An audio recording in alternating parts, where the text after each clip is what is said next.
नमस्कार आप सभी को। नमस्कार सर, नमस्कार सर, नमस्कार। नमस्कार। नमस्कार, नमस्ते। नमस्कार। नमस्कार सर। नमस्कार राजश्री जी। राजश्री जी आप एकदम हाईटेक हो गए, मुझे देख के सही लगता है आपका, एकदम हाईटेक हो चुके हैं आप, एकदम कान वान में लगा के बिल्कुल 20 साल के बच्चे को मात कर रहे हो आप, हाँ? एकदम यूथ को मात कर रहे हो। कौन कहेगा ये हमारी राजश्री जी बैठी है। Thank you sir, thank you आप सब आशीर्वाद से। अरे क्या बात। चलिए, आज का हमारा सब्जेक्ट है मेडिकल न्यूमरोलॉजी।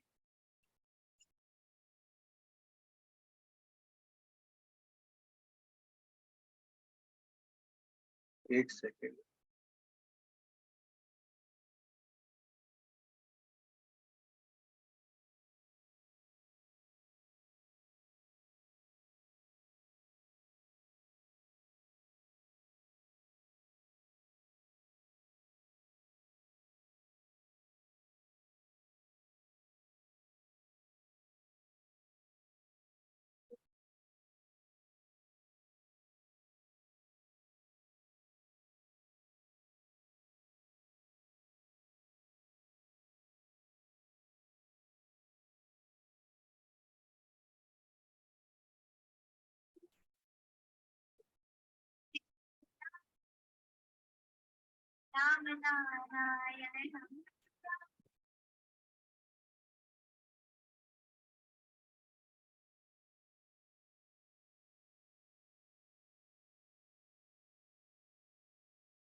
आज का हमारा सब्जेक्ट है मेडिकल न्यूमरोलॉजी।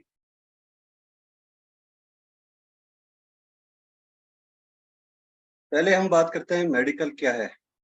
बहुत कॉमन सब्जेक्ट है, लेकिन बहुत विशेष सब्जेक्ट है, क्योंकि हर व्यक्ति से जुड़ा हुआ है। मेडिकल के जनक कौन है? सबसे पहले मेडिकल आया कहाँ से? तो प्राचीन भारत आयुर्विज्ञान के विकास में अग्रणी भूमिका निभाता रहा है। स्क्रीन दिख रही है ना नवीन जी? दिख रही है सर, दिख रही है। Yes sir, yes sir. महर्षि चरक को आयुर्वेद और भारत में चिकित्सा का जनक माना जाता है। वहीं महर्षि सुश्रुत को सर्जरी चिकित्सा का जनक माना जाता है। चिकित्सा के उद्देश्य क्या है? किसी भी चिकित्सा के 3 उद्देश्य होते हैं। पहला उद्देश्य होता है जीवन की रक्षा करना, किसी भी तरह से आपकी लाइफ को बचाया जाए। सेकंड उद्देश्य होता है कि आपकी उस लाइफ को, जो भी आपकी बीमारी है, उसको बहुत ज्यादा खराब होने से बचाया जाए। और थर्ड होता है कि बीमार व्यक्ति को पूरी तरह से ठीक किया जाए, यानी उसको रोग मुक्त किया जाए।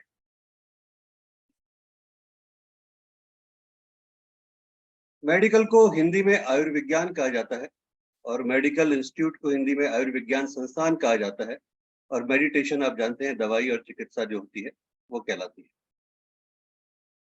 मेडिकल न्यूमरोलॉजी कहने के लिए 2 शब्द हैं, मेडिकल एंड न्यूमरोलॉजी, मगर इन 2 शब्दों में इतनी बड़ी साइंस छुपी हुई है कि अगर आपने इसे तरीके से समझ लिया तो आप अपने स्वास्थ्य और अपनी हेल्थ को तो संभाल ही पाएंगे, लेकिन अपने साथ अपने घर, परिवार, समाज, आपके रिलेटिव्स, उन सबको भी सही दिशा दे पाएंगे, सही ज्ञान दे पाएंगे, और आपके सीखे हुए अनुभव के आधार पर आप उनको एक मेडिकल रिलीफ दे पाएंगे।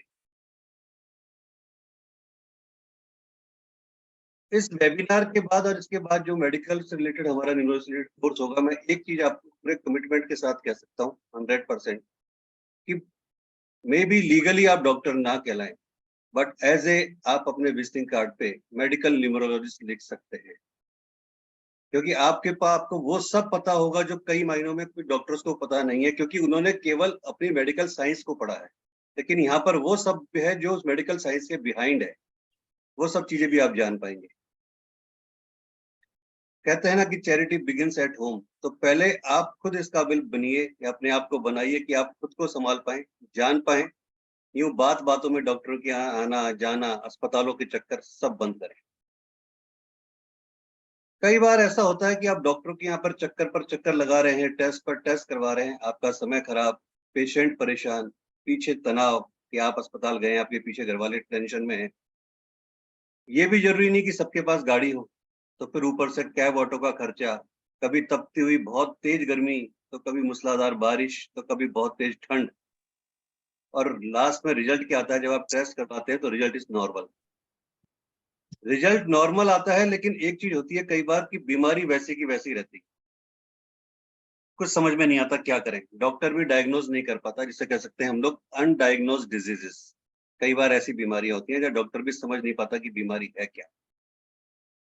फिर आपके पास एक क्वेश्चन आता है कि आप कहाँ जाएं। फिर आप जाते हैं किसी पंडित के पास, किसी टैरो कार्ड रीडर के पास, किसी एस्ट्रोलॉजर के पास। पंडित जी ने आपको बता दिया जी कि आपका चंद्रमा खराब है, इसलिए आपको सर्दी और जुकाम है, स्ट्रेस है। मगर इसका उपाय क्या है? इसका उपाय क्या है? और उपाय ऐसा होना चाहिए जो केवल एस्ट्रोलॉजिकल नहीं हो, जो मेडिकल से रिलेटेड भी। तो पंडित जी तो जो उपाय बताएंगे वो मेडिकल से रिलेटेड बताएंगे। जब डॉक्टर ही बीमारी को डायग्नोज नहीं कर पाया, तो पंडित जी के जो उपाय हैं, क्या वो उसको ठीक कर देंगे? क्योंकि जो मेडिकल हेल्थ इशू है वो मेडिकली ही ठीक हो पाएगा।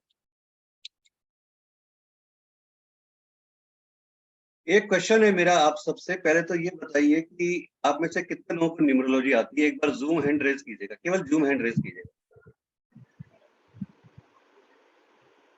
न्यूमरोलॉजी कितने लोगों को आती है? गांधी जी को, भारती मोहन जी को, ओके ओके।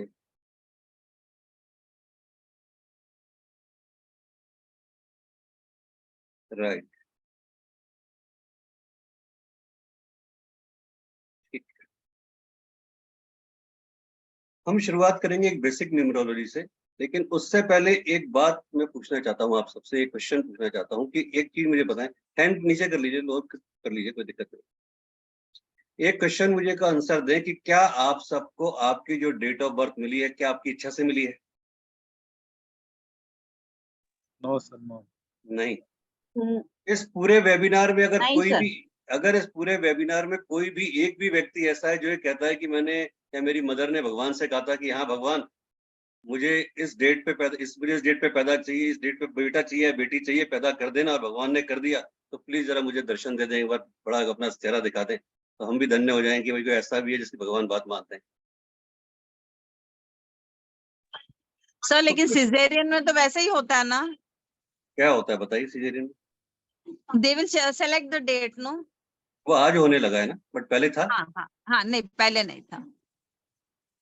अगर आज मैं आपकी दादी की बात करूं, आपकी नानी की बात करूं, या आपकी बात करूं, तब भी नहीं था। राइट। और उसमें भी अगर आपको डेट मिल भी गई, चलिए मैं आपकी हाँ। बात मान लेता हूँ कि आपकी बात को मैं करता हूँ कि आपने डेट ले ली, टुडे इज 9 जुलाई, अगर आपकी बात मान ली कि 10 जुलाई को डेट दे दी डॉक्टर ने कि 10 जुलाई को बेबी हो जाएगा, बट ठीक है, क्या गारंटी दे रहे हैं आप कि मुझे, अगर आपके एस्ट्रोलॉजर ने जिसको आप फॉलो करते हैं, अगर हाँ। उन्होंने बोला है कि सुबह ब्रह्म मुहूर्त है जी, कि सुबह 5:05 पे अगर बच्चा हो जाए तो बहुत बढ़िया शुभ मुहूर्त है, और वो बच्चा है ना यशस्वी बनेगा, बिल्कुल एकदम राजा बनेगा, सम्राट बनेगा, 5:05 पे अगर, तो क्या 5:05 पे बच्चा बाहर आ जाएगा? क्या गारंटी दे रहे हैं नहीं इसका? सर, नहीं नहीं नहीं, दैट विल नॉट हैपन। तो इसका मतलब कुछ चीजें हमारे हाथ में आज भी नहीं है, साइंस इतना डेवलप हो गया फिर भी आज भी राइट हमारे हाथ में राइट। नहीं है। अल्टीमेटली तो आई सबसे बड़ा, आई हाँ बोलिए। अंडरस्टैंड दिस, क्योंकि मेरा सिजेरियन हुआ था, right and it's a long process inside the surgery room, मतलब you just cannot adjust the timings over there. Right right right. Yeah. It means कुछ चीज आपके हाथ में आज भी नहीं है, साइंस ने कितनी भी Right. तरक्की कर ली, बट कुछ जो सबसे बड़ा सर्जन है, सबसे बड़ा डॉक्टर है, वो कोई और बैठा है, वो ऊपर बैठा Yeah. है ना, Yeah. वो डिसाइड करता है कि हाँ कब भेजना है, कब क्या करना है, ठीक है। तो आपको Yeah. कब पैदा होना है, किस तारीख को पैदा होना है, किस घड़ी को पैदा होना है, किस नक्षत्र में पैदा होना है, किस समय में पैदा होना है, ये सब आपके पूर्व जन्मों के कर्मों, या जिनके यहाँ आप जन्म लेने वाले हैं, उनके साथ आपके पूर्व जन्म के क्या संबंध रहे हैं। अब दो ही रीजन हो सकते हैं अगर आपने आज किसी के यहाँ जन्म लिया है तो। अगर आज गांधी जी ने अपने फादर मदर के यहाँ जन्म लिया है, तो केवल दो रीजन हो सकते हैं, या तो गांधी जी उनका नाम, नेम फेम इतना अच्छा कर देंगे फादर मदर का कि फादर मदर भी कहेंगे यार हमारा बेटा बहुत अच्छा है, बहुत अच्छा राइज कर रहा है, बहुत अच्छा है, कोई शौक नहीं है गलत, और बहुत अच्छा वो कर रहा है। या फिर वो इतना कोई पुराने जन्मों के बदले लेने आएंगे कि भगवान वो फादर मदर कहेंगे यार ऐसा बेटा जीवन में कभी मत देना ईश्वर, ऐसे बेटे से तो नहीं होता तो अच्छा था। इसके अलावा कोई ऑप्शन नहीं है। दो ही ऑप्शन है, या तो बहुत नाम करेंगे या फिर बिल्कुल खराब कर देंगे। और उसका रीजन भी केवल यही है, अगर उनके पूर्व जन्मों के संस्कार अच्छे होंगे तो अच्छी चीज वो करेंगे, अगर चीजें ऐसी होंगी कि फादर मदर ने कहीं उनको डिस्टर्ब किया होगा तो बदला लेने के लिए आ गए। ये कर्मा थ्योरी का पार्ट हो गया, ठीक है। तो ये चीजें करवाने में वो ईश्वर, अल्लाह, जीसस, वाहिगुरु जो भी आप बोलते हैं उसको, उसका रोल है, उसमें आपका कोई रोल नहीं है। तो हमारे कहने का मतलब ये हुआ कि हमारे पूर्व जन्मों के कर्मों प्रारब्ध के अनुसार हमें एक डेट मिलती है जिस डेट पर हम पैदा होते हैं। अब वो डेट हमारे लिए अच्छी भी हो सकती है और वो डेट हमारे लिए खराब भी हो सकती है। डेट खराब हो सकती है कि मीन्स जिस डेट को हम पैदा हुए तो क्या वो हमारे स्टार्स के अकॉर्डिंगली अच्छी है या हमें सूटेबल है, सूटेबल नहीं है। अगर अच्छी है तो हम और अच्छे कर्म करेंगे जिससे उसे सुधार लें, और अगर खराब है तो हमें कुछ और अच्छे कर्म करने, उससे भी बेटर कर्म करने जिससे वो चीजें हमारी कर्मास ठीक हो जाए। एक सबसे इंपॉर्टेंट बात आती है, चाहे आप एस्ट्रोलॉजी सीखें, चाहे आप न्यूमरोलॉजी सीखें, चाहे आप वास्तु सीखें, कुछ भी सीखें, वो आती है कर्मास। कर्म, आपके कर्म, वो आपका पीछा कहीं नहीं छोड़ते। और इस मॉडर्न युग ने इस कर्म को कर दिया कर्मा, बैड कर्म और गुड कर्मा, अच्छे कर्म और बुरे कर्म। कर्म कितने प्रकार के होते हैं, किसी को आइडिया है? कोई बताएगा मुझे कर्म कितने प्रकार के होते हैं?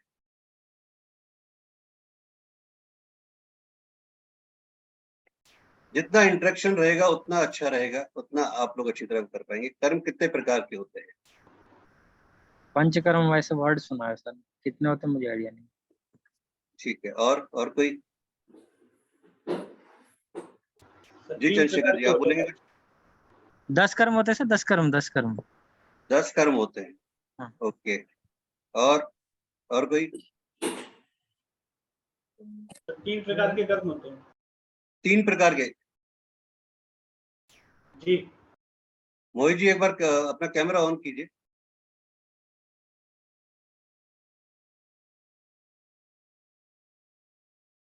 जिनको भी क्वेश्चन रेज करना है, जिनसे भी बातचीत होगी उन्हीं से होगी जिनके कैमराज ऑन है, शुरू से लेकर लास्ट तक, अदरवाइज उनके बाकी क्वेश्चन नहीं लिए जाएंगे। कर्म 3 प्रकार के होते हैं। पहला कर्म होता है संचित कर्म। संचित कर्म वो कर्म होते हैं पूर्व जन्मों में किए हुए कर्म जो कहलाते हैं, वो आपके संचित कर्म कहलाते हैं। यानी पूर्व जन्म में जो भी आपने कर्म करे हैं वो संचित कर्म कहलाते हैं। आपने आज तक जितने भी जन्म लिए हैं, जिन जिन रूपों में जन्म लिया है, जिन जिन योनियों में जन्म लिया है, अच्छे बुरे जो भी कर्म आपने किए हैं, जिनका रिजल्ट आज आपको मिल रहा है, अच्छा या बुरा, वो आपके हुए संचित कर्म, जिसे हम कहेंगे एक्यूमुलेटेड कर्मास, राइट। सेकंड कर्म आपके जो होते हैं वो आपके कर्म होते हैं प्रारब्ध कर्म। यानी पूर्व कर्म, जन्म के कर्मों में जिन कर्मों का फल इस जन्म में भोगना पड़ रहा है वे प्रारब्ध कर्म कहे जाते हैं।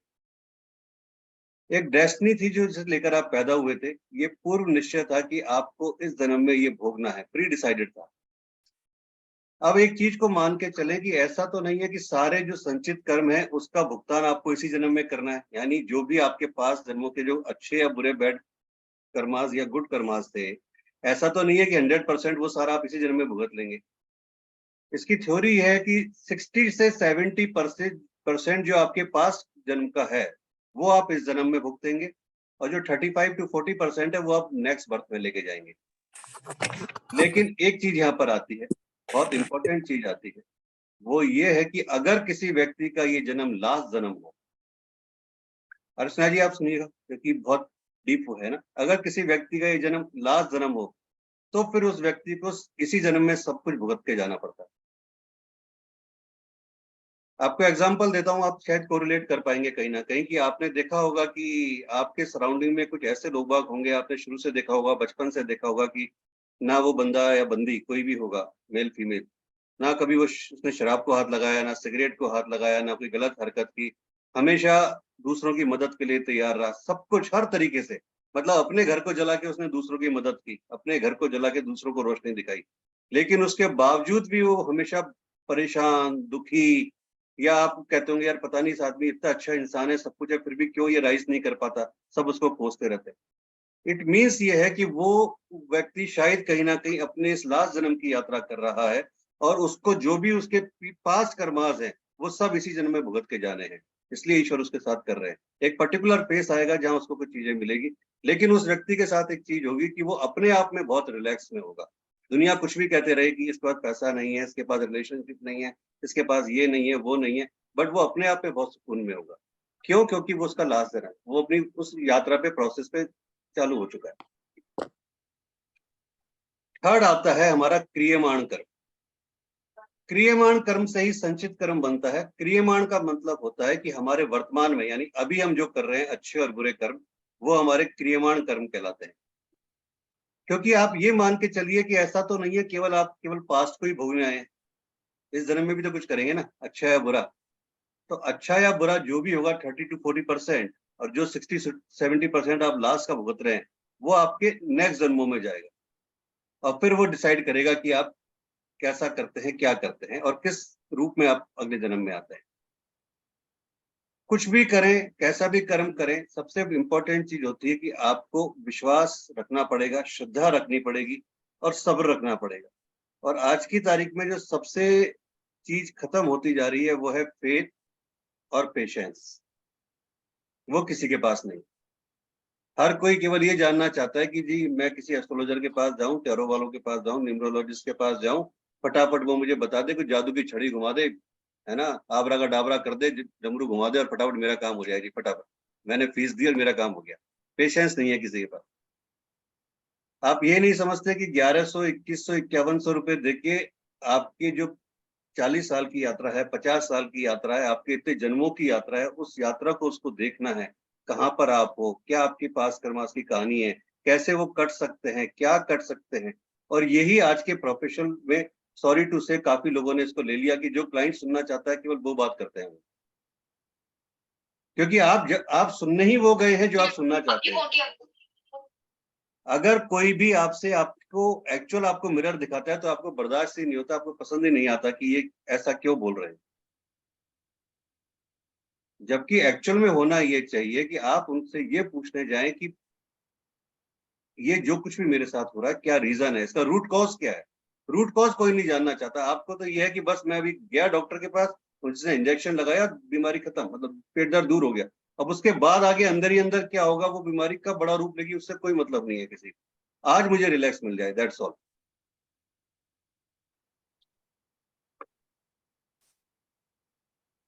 किसी भी मॉडलिटीज में आप चले जाएं, वहां सबसे इंपॉर्टेंट चीज आती है बिलीव एंड फेथ।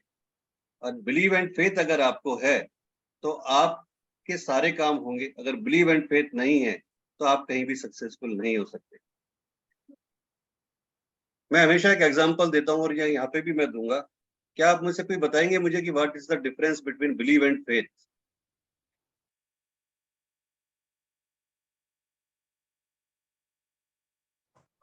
बोलिए गांधी सर, जी। बोलिए चंद्रशेखर। बिलीफ बिलीफ ये है कि आज बारिश होगी। फेथ ये है कि छाता लेके निकलेंगे कि यार बारिश तो होगी हो। ठीक है, सिंपल। ठीक है। और कोई?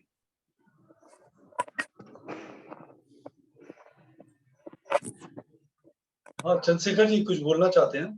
तो ये सर मोरलेस सही है, मतलब बिलीफ इज समथिंग। आज तो बारिश होगा, so people just listen and keep quiet. एक बंदा तो छाता लेके गया, मतलब so that's a faith. he it's a faith is which is going to drive, it's not the belief. Belief is something which you believe in everything. Faith is something where you believe and act upon that. 25 लोग अभी इस समय हमारे webinar में हैं।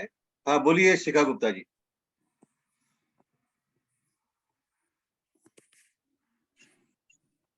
आपकी आवाज नहीं आ रही है। आपको अनम्यूट हो मैम, म्यूट है आप। सॉरी। बिलीव इज कि मैं जानती हूँ कि ऐसा होने वाला है या ऐसा होगा। ओके। कि मतलब कुछ बातें जो मैंने पढ़ी हैं, जो मेरे दिमाग में हैं, जो मैं सुनती हूँ, समझती हूँ, उनसे एक बिलीव होता है। लेकिन फेथ इज कि मुझे अपने ऊपर ठोस विश्वास है, मेरे प्रभु पे या जो भी एनर्जी है, या मुझे अपने ऊपर या ठोस विश्वास है, मुझे एक फेथ है कि हाँ ये होगा ही होगा। अगर मुझे पता है कि ये होगा तो वो होगा ही होगा। वो एक ठोस विश्वास होता है वो एनर्जी पे, डिवाइन पे। राइट। अंजू जी आप बोलिए, कैमरा ऑन कीजिए अंजू जी।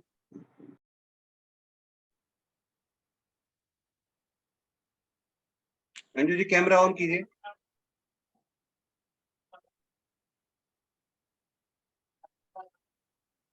नमस्ते सर। गुड नमस्ते जी, इवनिंग। बोलिए। सर मैं जितना समझ पाई हूँ, बिलीव इंसान को दिमाग से आता है। सोच Believe- समझ के जो इंसान करता है वो बिलीव होता है, और ट्रस्ट आता है, जो फेथ आपने बोला, वो इंसान का दिल से होता है। दिल से सोचता है इंसान, किसी पे ट्रस्ट करता है वो प्यार से दिल से करता है। और जो बिलीफ बोला वो इंसान सोच समझ के करता है, दिमाग लगा के करेगा वो बिलीफ है, अकॉर्डिंग टू तो जो मी। आपके हिसाब से जो दिमाग से हुआ वो बिलीव है, एंड जो दिल से हुआ वो फेथ है, राइट? जी जी सर। ठीक है, वेरी गुड, वेरी अच्छा है। और कोई? मैं आपको एक छोटी सी कहानी सुनाता हूँ जो मैं हमेशा सुनाता हूँ अपने वेबिनार में बिलीव एंड फेथ को लेके, कि किसी शहर में एक वो नट आया था। नट समझते हैं ना आप लोग, जो रस्सी के ऊपर चलता है ना? जो रस्सी के ऊपर चलता है, एक कोने से दूसरे कोने तक जाता है, गांव में ज्यादातर मिलता है वो।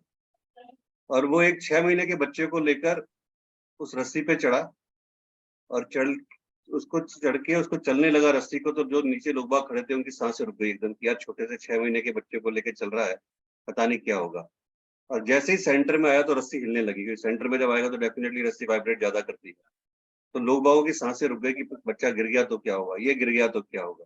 लेकिन उसने बहुत धीरे धीरे धीरे धीरे चल के उस पूरी रस्सी को पार किया। लोगों ने बहुत अच्छी तालियां बजाई। उसके बाद फिर उसने सेम चीज को प्रोसेस को वापस रिपीट किया। ऐसा उसने 2 बार किया, लोगों ने बहुत अच्छी तालियां बजाई। तो नीचे आया, नीचे आके सेम जो करते हैं उसने अपनी थाली या बर्तन जो भी था वो घुमाया, लोगों ने कुछ पैसे डाले, कॉइन्स डाले, और लोगों ने कहा मजा आ गया, मजा आ गया, मजा आ गया। तो उसने बोला कि आप सबको इतना ट्रस्ट है मेरे ऊपर? बोले हाँ बहुत अच्छा, तुमने बहुत अच्छा, तुम्हारा बैलेंस बहुत अच्छा, एक बार फिर करो। उसने फिर से वो रिपीट किया, फिर लोगों ने कुछ पैसा दिया, फिर वो नीचे आया। तो लोगों ने कहा कि बहुत अच्छा। बोले आपको इतना ट्रस्ट है? बोले वहां पर 2 लेडीज खड़ी थी जिनके गोद में बच्चे थे, करीबन एक बच्चा था 4 महीने का, एक बच्चा था 8 महीने साल भर का। तो उसने कहा मैडम एक छोटा सा काम कीजिए कि अब आप आपके बच्चे को दीजिए, मैं आपके बच्चे को लेकर ऊपर चलता हूँ, और निश्चित रहिए। और कांट बिलीव कि उस समय जो भीड़ थी, उस भीड़ ने उसको इतना सुनाया, और वो दोनों लेडीज तो कहाँ गायब हुई मिस्टर इंडिया की तरह, पता ही नहीं। तो ये है बिलीव एंड फेथ, कि जब तक वो दूसरे के साथ में था तो आप लोगों ने तालियां भी बजाई, बिलीव भी किया, सब कुछ करा, लेकिन जब बात अपनी आई तो वो सारी चीजें गायब हो गई। 28 जने अभी मौजूद हैं हमारे वेबिनार में। मैं आप लोगों से पूछता हूँ कि आपको बहुत ईमानदारी से जवाब दीजिएगा, बहुत ऑनेस्ट आंसर दीजिएगा। क्या आपको अपने गॉड पे, अपने ईश्वर पे, अपने अल्लाह पे, अपने जीसस पे बिलीव है कि फेथ? फेथ प्यार है, करते हैं कि डरते हैं? फेथ है। फेथ फेथ है, फेथ है। पक्का? बहुत सोच समझ के आंसर दीजिएगा। Sir Yes, sir. फेथ है, फेथ। सर मैंने आपको एक एग्जांपल नहीं दिया था, मेरे सर, हाथ में दोनों ही कॉर्न चीजें हैं। हुए थे। जी अर्चना जी बोलिए। सर आपको अगर याद है, एक क्लास में मैंने आपको मेरा एक एग्जांपल दिया था, मेरे हाथ में कॉर्न हुए थे। हाँ मैं आ रहा हूँ सर, अर्चना जी 1 सेकंड में आ रहा हूँ। मैं आपको जरूर लूंगा, अभी मुझे ध्यान है, वो पूरा ध्यान है, इसलिए मैं जरूर लूंगा आपको। हाँ है ना? हाँ हाँ तो मैं क्वेश्चन कर रहा था कि आप सबको फेथ है कि बिलीव है? फेथ है सर। बिलीव है, फेथ। फेथ है आपको। 28 लोगों में से सबसे ज्यादा लोग बाग या जो भी हैं, आप एक सोच के देखिए कि अगर ईश्वर जो हम चाहते हैं वो कर देते हैं, जो भी हम चाहते हैं वो अगर ईश्वर कर देते हैं, तो कितने लोग ऐसे हैं जो 100% उसको थैंक्स बोलते हैं। लेकिन अगर ईश्वर वो नहीं करते तो सबसे पहले ब्लेम उसी को करते हैं कि ये तूने क्या किया, ये तूने क्या किया, तेरे होते हुए ऐसा कैसे हो गया। तो कहाँ गया वो फेथ और बिलीव? क्या पता वो सर आपकी अच्छी की। सर मैं जी नहीं करती हूँ ऐसे। आपकी बात नहीं कर रहा अर्चना जी, मैं एक जनरल बात कर रहा हूँ, मैं आपकी तो बात कर ही नहीं रहा, एक जनरल बात कर रहा हूँ। हाँ जनरल वे में अगर हम बात करते हैं तो जनरल वे में सबसे ज्यादा हम ब्लेम ईश्वर को करते हैं, अपने उस गॉड को करते हैं कि तूने ऐसा कैसे कर हाँ दिया, किसी की डेथ हो ये गई तो ऐसा सब कैसे कैसे हो गया, ऐसा कैसे हो गया, ये मतलब सब पहले तेरे तो होते ऐसा हुए। हमेशा ही होता था। हाँ जी। अब जैसे हाँ जी, ये एक्चुअल है, ये लोग मैक्सिमम लोगों के साथ ये है, और मतलब मेरे खुद के साथ ऐसा होता था। पर जब से कर्म समझने लगी हूँ तब से अब नहीं होता। अब मैं जब भी कुछ अच्छा होता है, सब कुछ अच्छा होता है, तो भगवान जी को थैंक यू हमेशा सबसे पहले करती हूँ, या किसी को भी। किसी को भी करती हूँ, सबको थैंक यू करके चलती हूँ। लेकिन अगर कुछ बुरा हो रहा है तो मैं समझती हूँ कि वो मेरे कर्म हैं जिनकी वजह से बुरा हो रहा है, उसमें कोई भगवान का कुछ लेना देना नहीं है। वो मेरे खुद के कर्म हैं। जिस दिन पिछले आपने ये जन्म की या समझ इस लिया ना जन्म कि के। जो कुछ हो रहा है वो केवल मेरे कर्मास का रिजल्ट है, किस है ना, तो आप ये मान लीजिए कि आपकी लाइफ एकदम सिक्योर हो गई, सेफ हो गई, है ना। और आपको कोई भी टेंशन, स्ट्रेस, एंजाइटी कुछ नहीं होगी आपको, जिस दिन आपने इसको दिल से बिलीव कर लिया और फेथ कर लिया कि हाँ ये जो कुछ है बिल्कुल मेरे कर्मास का रिजल्ट है। लेकिन जब सही तक इनके अंदर उलझे रहे तब तक वो चीजें आपको डिस्टर्ब करती रहेगी कहीं ना कहीं। सही बात है सर, मेरा खुद का एक्सपीरियंस है मेरा भी। सेकंड, इसी के साथ जो भी शिखा जी ने एक चीज बोली कि सर मैं हमेशा थैंक्स बोलती हूँ या वो करती हूँ, थैंक्स बोलना मीन्स ग्रेटिट्यूड। और ग्रेटिट्यूड में कितनी बड़ी पावर है, इतनी बड़ी पावर है कि ग्रेटिट्यूड अगर आप किसी को करते हो तो आप सोच नहीं सकते आप क्या आपको मिल रहा है, उस ग्रेटिट्यूड का रिजल्ट क्या आ रहा है। कभी ग्रेटिट्यूड किया है किसी ने दिल से और उसका रिजल्ट कभी महसूस किया है, किसी को कुछ आइडिया है कि ग्रेटिट्यूड का रिजल्ट क्या आता है? सर हाँ जी बहुत सर, अच्छा आता है। ये सब हमेशा होता है। पॉजिटिव ही आता है, पॉजिटिव आता है सर। पॉजिटिव आता है। तो जो चीजें नहीं है उसके लिए भी ग्रेटिट्यूड दिखाए तो वो चीजें भी मिल जाती है। वो चीजें भी मिल जाती है। ठीक है अर्चना जी, मैं आपके ऊपर आ रहा हूँ एक बार। अब आप मुझे एक बार जो भी अपना एक फेथ वाला जो था वो बताइए। एग्जाम्पल बहुत अच्छा एग्जाम्पल है, इसलिए मैं चाहूंगा एक बार सब सुने उसको, फिर हम आगे बढ़ते हैं फटाफट। मेरा बच्चा 10 महीने का था और मुझे हाथ में सब कॉर्न्स हो गए राइट हैंड में। And I went to a specialist और उसने पूरा ड्रिल करके वो कॉर्न्स निकाल दिए। And he told me it will never come back. लेकिन जैसे मैंने सब करके मैं वापस आ गई, मेरे ख्याल से 1 या 2 महीने हो गए और वो कॉर्न्स वापस आने लगे। और मुझे बहुत डिफिकल्टी हुई because I had to take care of the 10-month-old baby and I had to cook at home and I could not do anything because it was my right hand. मैं expert हो गई left hand से work करने के लिए in that period, but I decided not to go to the doctor. मैं सीधा अपने चर्च गई और मदर मैरी के पैरों पे मैंने उनको बोला, आपको पता है मेरा एक छोटा बच्चा है और मेरे हाथ में आपने ऐसे मतलब हो गया है, you have to heal me, I will not go to the doctor at whatever point. और मैं रोज मेरा फिंगर, मेरे कम से कम 20 से 30 कॉर्न थे, हर फिंगर में ऑलमोस्ट 5-5, 6-6 कॉर्न। तो मैं एक एक फिंगर लेके एक एक कॉर्न को, वो स्टैचू को मैं टच करती थी और मैं प्रे करती थी कि when I come next Saturday I hope this will heal. और ऐसा ही हुआ, मेरा फुल हैंड से कॉर्न चले गए। When there was one left, मैंने अपने भाभी को ये चीज बताई and she did not believe. तो मैंने बोला ठीक है, हम चर्च जाते हैं वापस and I will do the same thing and will see when we come next Saturday. And the corn had gone. And till today, I don't have the corns in my hand. My son is 33 today, and I don't have the corns, which has not come till today. So ये मेरा faith था कि बस भगवान मुझे heal करेगा. Thank you very much Archana ji. That's, yeah. So that's it, sir. So, sir, can I Please, also tell one story? या बोलिए। सर मतलब शादी के बाद मैं थोड़ा भटक गई पूजा पाठ से और अपने वही भगवान में विश्वास से। पर शादी से पहले मैं साईं बाबा को बहुत मानती थी। इतना विश्वास था कि बस मतलब कुछ भी होता था, बस मुझे पता था कि वो हैं, वो अपने आप देख लेंगे सब कुछ। तो मेरे पापा के एक छोटा सा किस्सा है। मेरे पापा के पैर में, मतलब उनको शुगर रहती है बहुत हाई, तो उनके पैर में जख्म हो गया था और उसकी वजह से वहां पे मतलब वो प्रॉब्लम बढ़ती चली जा रही थी, पस बन गई थी और वो ठीक ही होने में नहीं आ रहा था। किशोरी टू डॉक्टर, दवाई लगा रहे थे, सब कुछ कर रहे थे, कुछ नहीं हो रहा था। मैंने 3-4 दिन देखा, मतलब मैंने कहा कि अब पापा बहुत परेशान हो गए, तो मैंने मम्मी को ही कहा कि ना मैं करूंगी पापा की पट्टी। और पापा ने मुझे कहा कि नहीं बेटियां पैर पे हाथ नहीं लगाती, नहीं करना तू, मम्मी को दे दे। मैंने कहा नहीं, मैं अपने हाथ से करूंगी। तो मैंने साईं बाबा की, मुझे भभूति पे बहुत विश्वास था है, तो मैंने उनकी भभूति लगाई इस विश्वास से कि मेरे बाबा ही ठीक करेंगे अब आपको। नेक्स्ट मॉर्निंग सर वो पस सूखने लग गई थी और सब हैरान थे घर में कि दवाइयां लगा रहे हैं, 3 दिन 4 दिन हो चुके हैं, कुछ नहीं हो रहा है। और एक रात रात में ऐसा क्या जादू हुआ कि ठीक होने लग गई है वो चोट। और मैंने कोई दवाई नहीं लगाई थी, सिर्फ एक वो भभूति लगाई थी और वो लगाकर उस पे कपड़ा बांध दिया था कि देखना अब आप ठीक हो जाओगे। मतलब इतना विश्वास रहा है कि उसके बाद तो ये हाल हो गया था घर में कि किसी को भी कुछ भी होता था, सब मुझे कहते थे कि शिखा तू अपने हाथ से लगा दे भभूति। तो डॉक्टर शिखा ये को है फेथ। ठीक है, बहुत अच्छा। और वो भभूति आपने लगाई, वो भभूति नहीं थी, वो वास्तव में बहुत बड़ा एक प्रसाद है बाबा का। है ना, और ये फेथ वाली बात है सारी। चलिए हाँ हम जी। अपने सब्जेक्ट पे आते हैं, मेडिकल न्यूमरोलॉजी, जहाँ हम आपकी डीओबी से ये पता लगाएंगे कि हमारी बॉडीज में जो इश्यूज आ रहे हैं, जो भी बीमारी आ रही है, वो किस रीजन से आती है। ठीक है,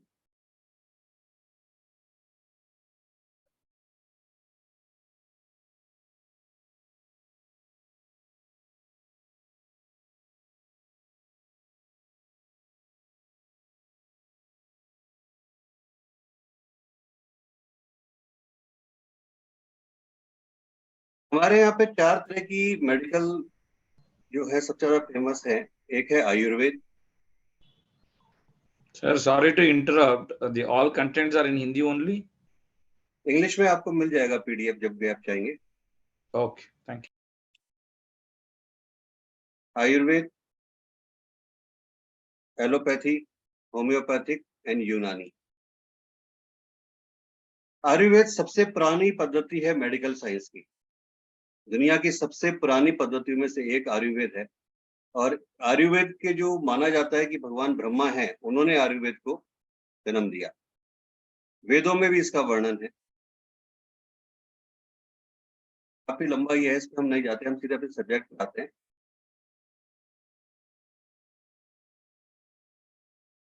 अब सबके पास आपकी डीओबी है।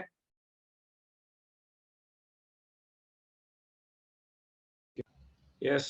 हाँ सर। ठीक है, सबको root number and basic number निकालना आता है, पता है कैसे निकालते हैं, क्या करते हैं, सिर्फ आता है न्यूमरोलॉजी में सबको? क्या बताऊं मैं? Hello. Root number and destiny number निकालना आता है सबको? Yes sir, yes sir. सबको आता है? किसी को बताऊं? Sorry, one minute. Sorry, ಏನು ವಾಟ್ಸಪ್ ಕಾಲ್ ಮಾಡ್ತಾ ಇದೀಯಾ?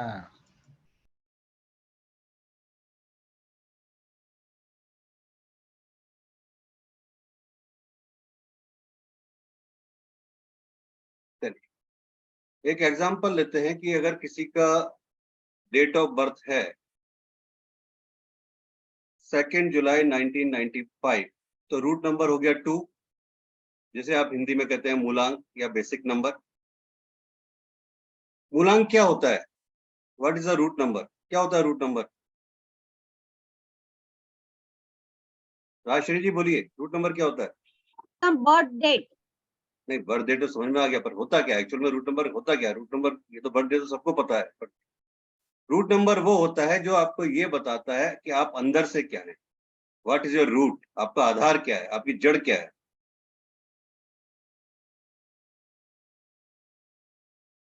और डेस्टिनी नंबर हो गया कि डेस्टिनी का मतलब हो गया, अगर 2 जुलाई 1995 एक डीओबी है, तो इसको हमने टोटल किया 2 + 7 + 1 + 9 + 9 + 5, इट कम्स 33, एंड 33 को जब हम सिंगल डिजिट में लेके आए तो ये आया 6। ये 6 हो गया आपका डेस्टिनी नंबर। तो डेस्टिनी नंबर आप ये बताता है कि लोग आपके बारे में क्या सोचते हैं। रूट नंबर आपको बताता है कि आप अंदर से क्या है, आपका रूट क्या है, और डेस्टिनी नंबर ये बताता है कि लोग आपके बारे में क्या सोचते हैं।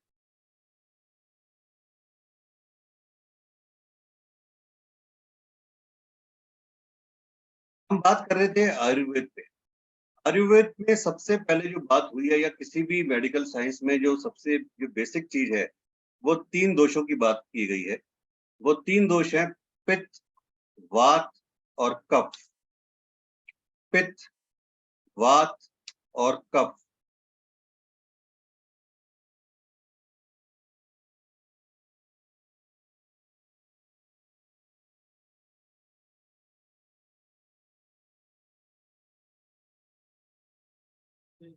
ये देख, पित्त, वात और कफ, ये 3 दोष है जिनके बारे में सारी मेडिकल साइंस बात करती है, और यही सबसे बड़े रूट हैं अपनी किसी भी बीमारी के लिए।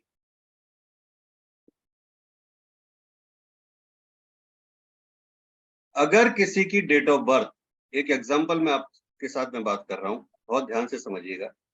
अगर किसी की डेट ऑफ बर्थ 2 जुलाई 1995 है, ठीक है जी, तो उसका बेसिक नंबर हो गया 2। ठीक है, पहले नंबर पे आता है वात, दूसरे नंबर पे आता है काफ, तीसरे नंबर पे आता है काफ, चौथे नंबर पे आता है वात, पांचवें नंबर पे आता है वात, छठे नंबर पे आता है काफ, सातवें नंबर पे काफ, 8वें नंबर पे वात और 9वें नंबर पे पित्त। 9 प्लैनेट्स होते हैं हमारे यहाँ 1 to 9, ठीक है। 9 प्लैनेट्स के अकॉर्डिंग ये एक सीक्वेंस है जो कंटिन्यू चलती है।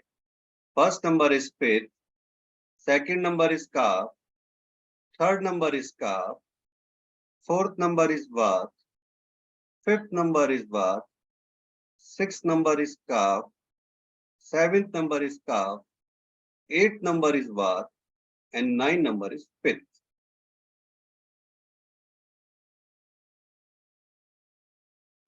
सर ये मूलांक के हिसाब से लेंगे कि भाग्यांक के हिसाब से नंबर? बेसिक नंबर के हिसाब से, रूट नंबर के हिसाब से। Okay sir. ठीक है।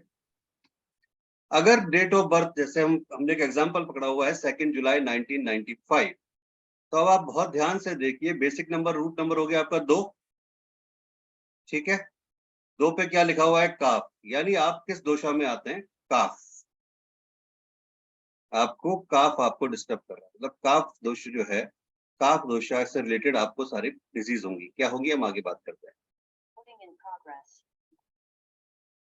अगर किसी की डेट ऑफ बर्थ है 21 जुलाई 1995, तो 21 का मतलब हो गया 2 + 1 = 3। तो 3 पे क्या दोषा आया? काफ।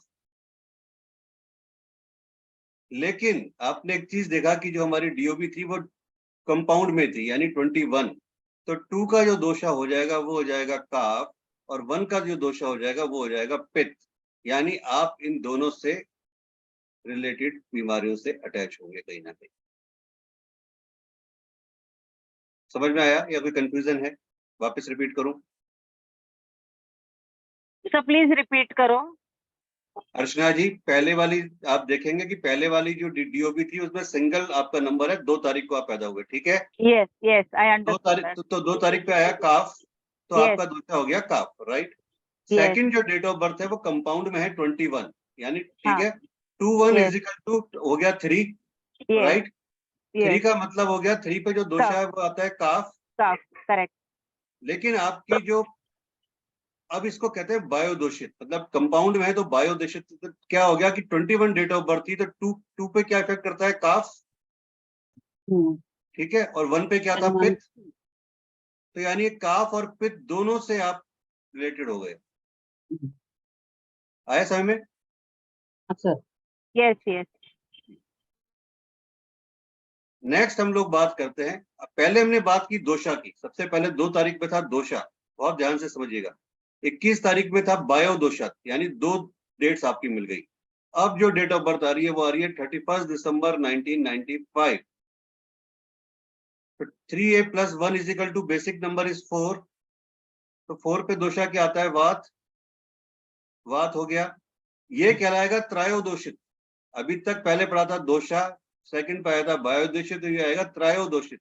त्रयोदोषित कैसे हो गया? बेसिक नंबर आ गया आपका 4, वात, ठीक है जी।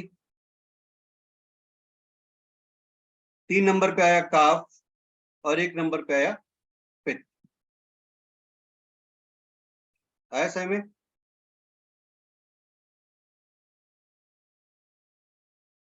आया समझ में राशि जी? कंफ्यूजन नहीं सर, ऐसे तो बायोदोषित में भी फिर 3 + 2 + 1 होना चाहिए। मतलब ये थोड़ा सा हाँ, कंफ्यूजन सर। है बायोदोषित त्रायोदोषित में।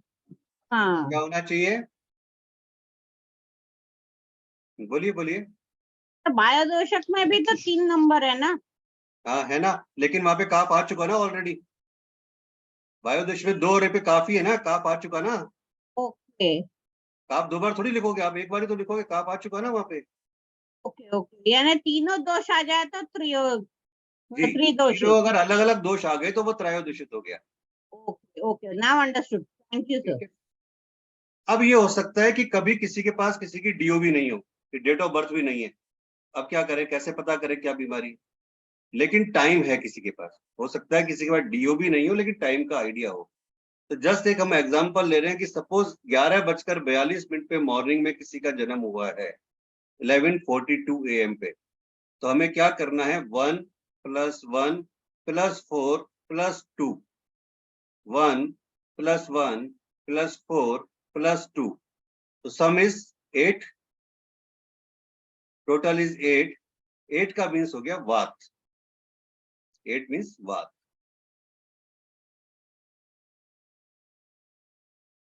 दोषा में जो बेसिक नंबर आपका होता है वो दोषा सबसे ज्यादा इफेक्ट करता है. जो आपका बेसिक नंबर है वो आपको सबसे ज्यादा इफेक्ट करता है, ये ध्यान रखिएगा.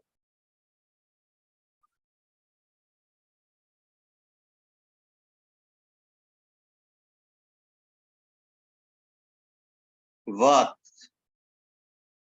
अब आप लोगों ने लिख लिया वात. अपने आपके सबके पास डेट ऑफ बर्थ भी है, आपने चेक भी करा. थोड़ा सा मैं आपको एग्जांपल देता हूं. इफ वात इज अनबैलेंस इन बॉडी, क्या इश्यू आ सकते हैं समझिएगा. इफ वात is unbalance in your body, backbone issue,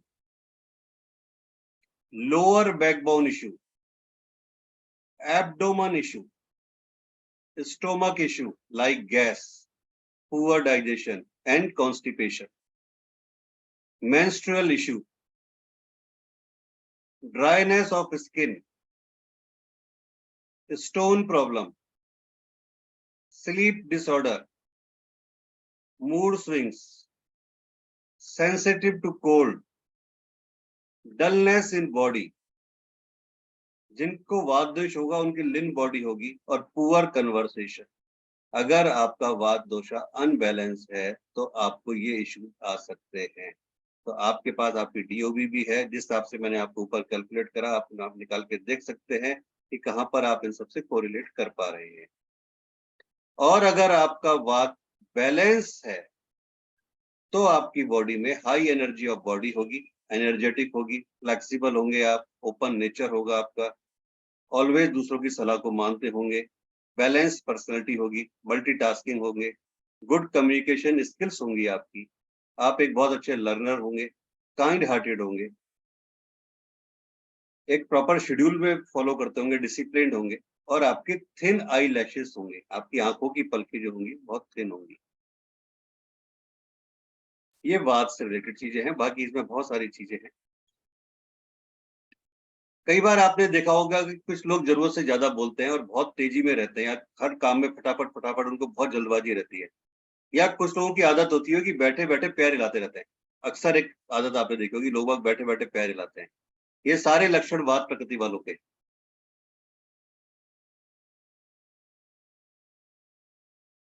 वात दोष क्या है, कैसे है, ये सारा मैं कुछ में बताऊंगा आपको, फिर हम डिटेल में बात करेंगे. वात के भी बहुत सारे प्रकार होते हैं, बहुत सारे गुण होते हैं, क्या चीजें होती है. वात अगर बढ़ता है तो क्या कारण होते हैं, वात किस तरह से बढ़ता है, कैसे उसको बैलेंस करते हैं.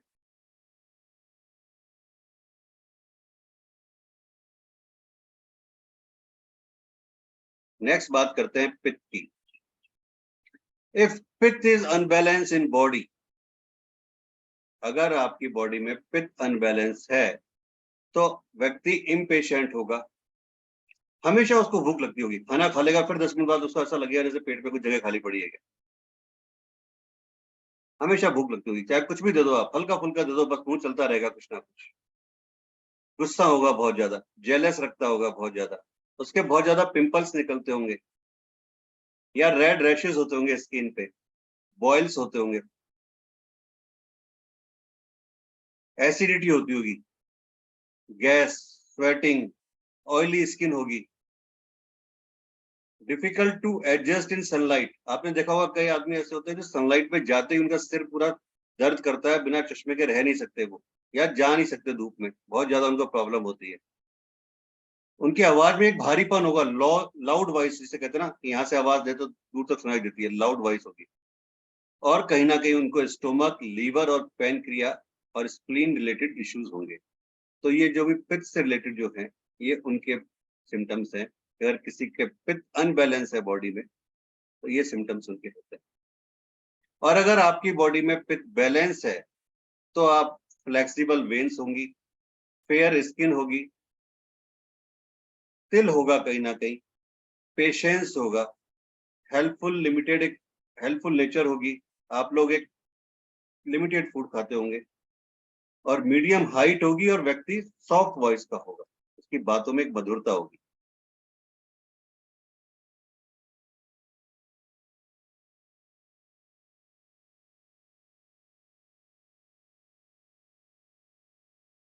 शरीर में पित्त का जो मेन स्थान होता है वो आपके पेट और छोटी आंत होती है, और इसके अलावा आपकी जो चेस्ट है और नाभि का यानी जो आपका मणिपुर चक्र है उसके मध्य भाग जो है वहां पर वो होता है पूरा। इसके बारे में आपको सारा कोर्स में हम पढ़ेंगे। अब हम आते हैं सीधे काफ के ऊपर। अगर काफ आपका अनबैलेंस है बॉडी में तो वेट गेन होता है। अगर वेट गेन है तो इसका मतलब काफ आपका अनबैलेंस है बॉडी में, वेट गेन। ब्रीदिंग इश्यूज आएगा डेफिनेटली, जब वेट गेन होगा तो ब्रीदिंग इश्यूज आएंगे आपके। डिप्रेसिव थॉट्स आएंगी आपके माइंड में। कोल्ड कफ ऑलमोस्ट ज्यादातर आपको रहता होगा। Bronchitis, asthma, joint pain, lung and chest related issues आपको आते होंगे। Lung and chest related issues आपको होते होंगे। और अगर आपकी बॉडी में काफ बैलेंस है तो आपकी केयरिंग नेचर होगी, आप इमोशनल होंगे, सपोर्टिव होंगे, हेल्पफुल होंगे, सॉफ्ट नेचर होगा, आपकी स्ट्रॉन्ग बोन्स होंगी, चेस्ट ब्रॉड होगा, ब्रॉड शोल्डर होंगे, ऑयली स्किन होगी, थिक आई लैशेज होंगी आपकी, and hands are almost cold. कई आदमियों को आपने देखा होगा कि उनके हाथ हमेशा ठंडे रहते हैं, तो हैंड्स आर ऑलमोस्ट कोल्ड। तो ये आपके वात, काफ और पित्त के लक्षण थे कि क्या, कैसे आप पता कर सकते हैं कि क्या क्या उसमें है और कैसे इनको बैलेंस करते हैं, क्या है। बाकी इस पे सारा चीजें हम लोग बाद में बात करते हैं। अब हम लोग आते हैं सीधे अपने, चलिए आप सबके पास अपनी डीओबी है और सबके पास अपनी वो है। जिन किसी का भी बेसिक नंबर 1 है वो एक बार हैंड रेज करें प्लीज। जिनका भी बेसिक नंबर 1 है या चैट में लिखें मुझे, जिनका भी बेसिक नंबर 1 है।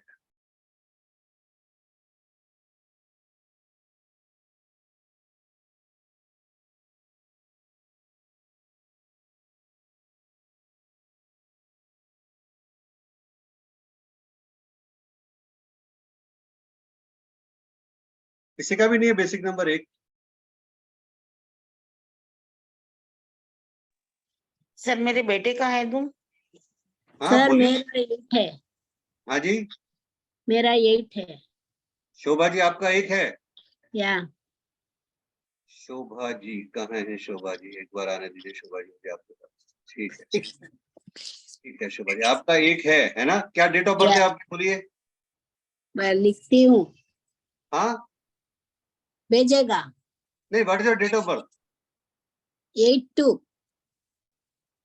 आपने भेजा है क्या मुझे? सिमी तलवार जी का 1 है। मनोज जी आपका तो 2 हो गया ना, या 112 हो गया ना आप? मनोज पुरोहित जी आपका तो है नहीं ना। सिमी जी का बैठता है फर्स्ट। शोभा जी आपने भेजा नहीं मुझे चैट पे? हाँ भेजता 82।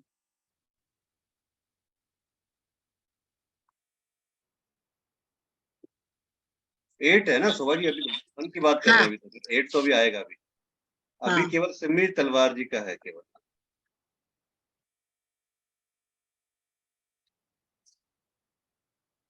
सिमी जी कैमरा ऑन कीजिए।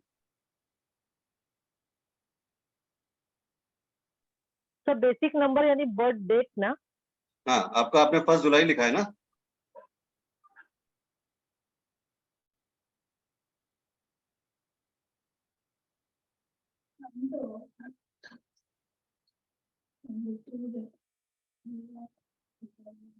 सिमी जी कैमरा ऑन कीजिए।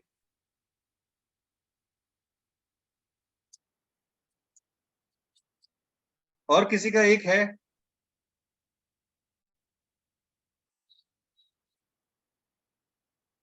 किसी का 2 है? सिमी जी कैमरा ऑन नहीं कर रही है तो उनका मैं नहीं लूंगा। 1 पे बात नहीं कर रहे हैं हम लोग, किसी का 1 नहीं है तो आगे बढ़ रहे हैं हम लोग अभी। This Ravi here. My date of birth is 2/3/1970, so it is 2. 2-3 है ना? 2-3 है। 2/3. Second. What's your name? Ravi. Ravi ji.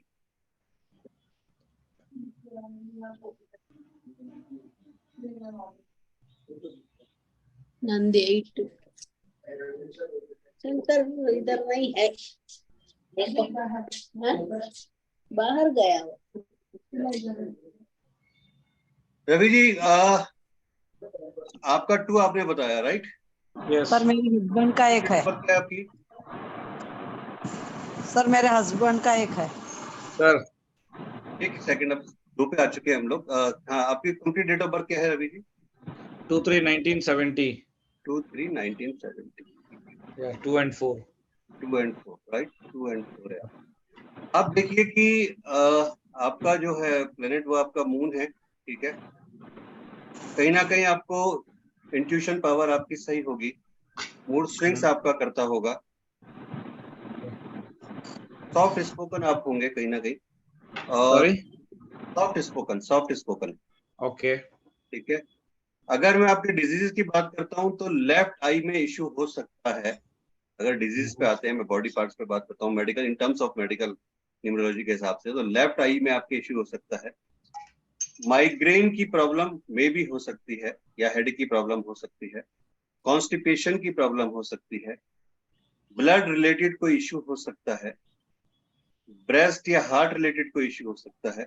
Specially जो फीमेल हैं उनको ड्यूरिंग प्रेगनेंसी डेफिनेटली कुछ ना कुछ प्रॉब्लम हुई होगी, जिनकी सेकंड डेट ऑफ बर्थ आती है, जिनका या फिर बेसिक नंबर 2 आता है, उनको डेफिनेटली कहीं ना कहीं प्रेगनेंसी के दौरान कोई इश्यू आया होगा।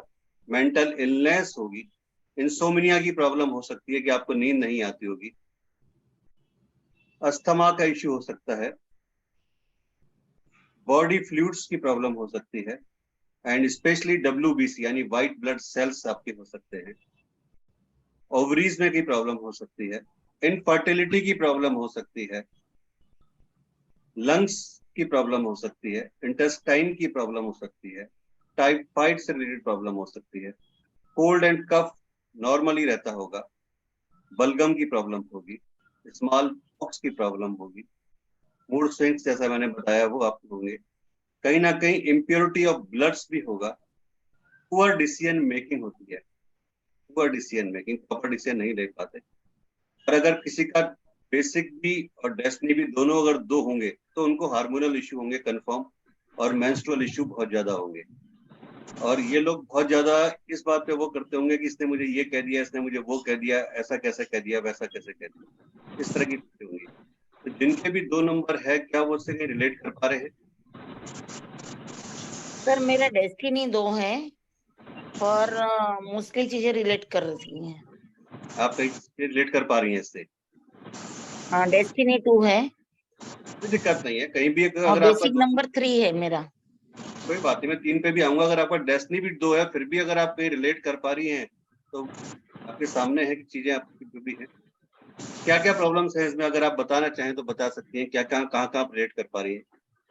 सर लेफ्ट आई में मेरा प्रॉब्लम है ओके, और डाइजेशन का भी कभी रहता है प्रॉब्लम, मतलब गैसेस वगैरह का, ठीक है, और कफ वगैरह भी रहते हैं।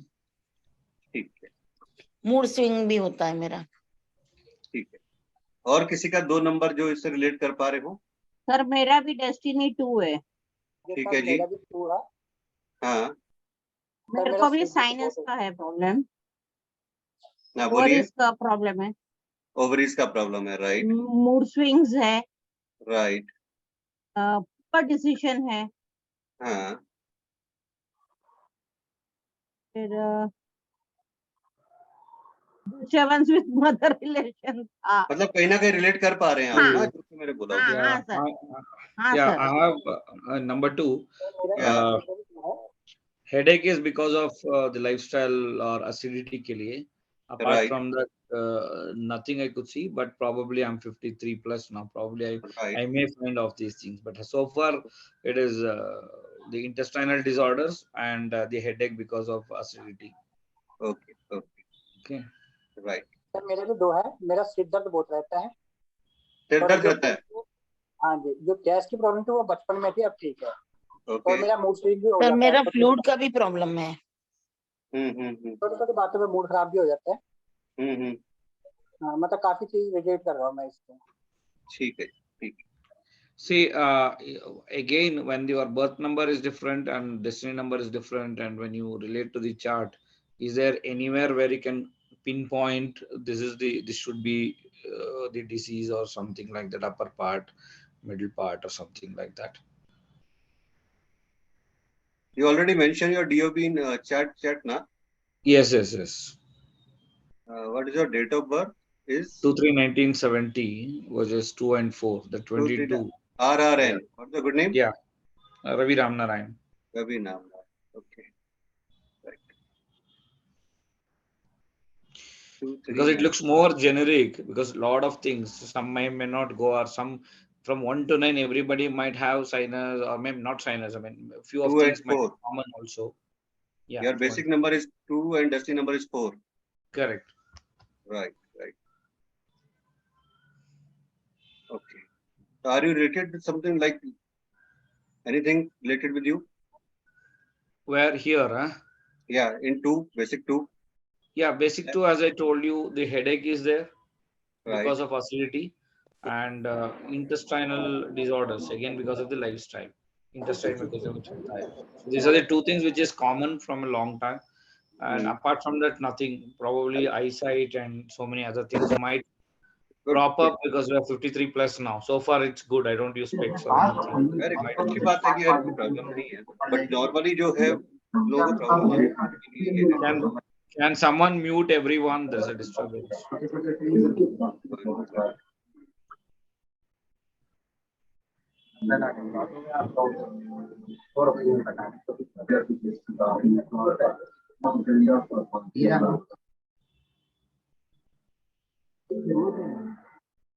Sir, what about 8th, sir?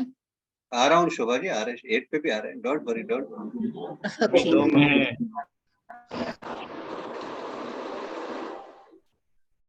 आ रहा हूँ. चलिए, इसकी रेमेडीज वगैरह पे हम लोग बात करें. अगर आपका 2 नंबर डिस्टर्ब है, जिसकी भी डेट ऑफ बर्थ बेसिक 2 है, मैं कुछ रेमेडीज आपको बताता हूँ. सबसे पहले तो रेस्पेक्ट टू योर मदर. सबसे मेन रेमेडी है कि रेस्पेक्ट टू योर मदर. अगर 2 नंबर किसी का बेसिक नंबर है और उसको कोई भी किसी भी तरह की अगर इश्यूज है, तो main remedy please respect. Mute everyone, na? Mute everyone, because a lot of disturbance. Somebody.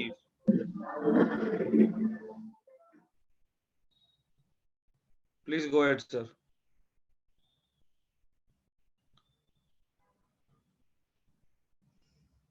Please respect your mother. अगर किसी का भी 2 नंबर बेसिक है या डेस्टिनी है. सेकंड है कि उनको वो ग्रीन बोतल से पानी पीना है. जब भी पानी पिए, ग्रीन बोतल से पानी पिए. ग्रीन ग्लास बोतल, नॉट प्लास्टिक बोतल, नॉट स्टील बोतल, ओनली ग्लास बोतल. यूज ग्लास बोतल.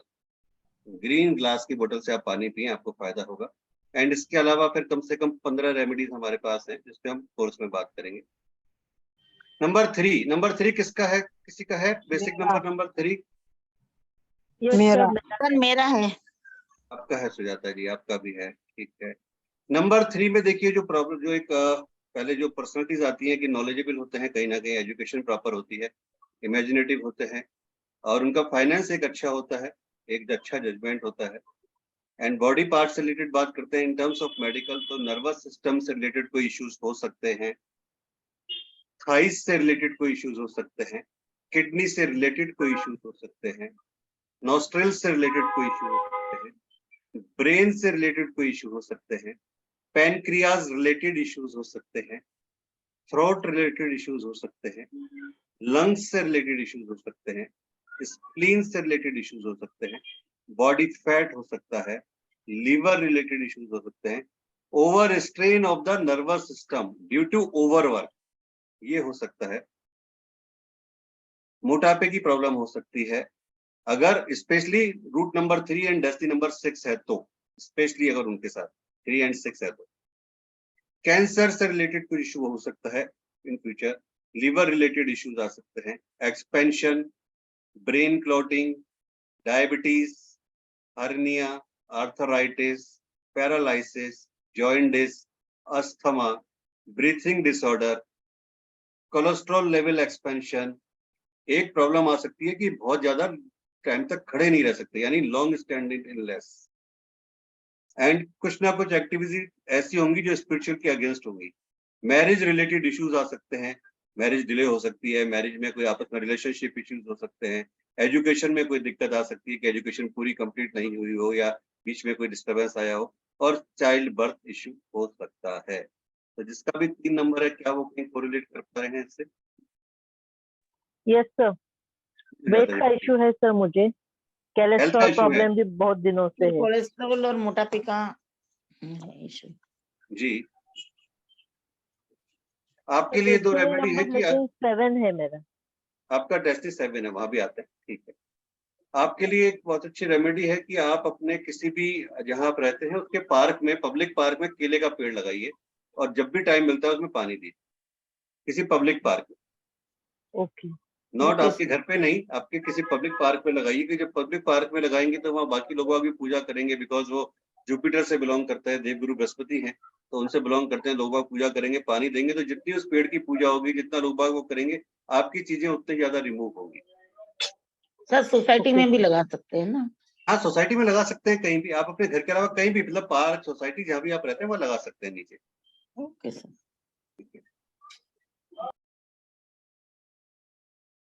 एक आप हमेशा अपने पास में येलो कलर का हैंकी रखना चालू कीजिए,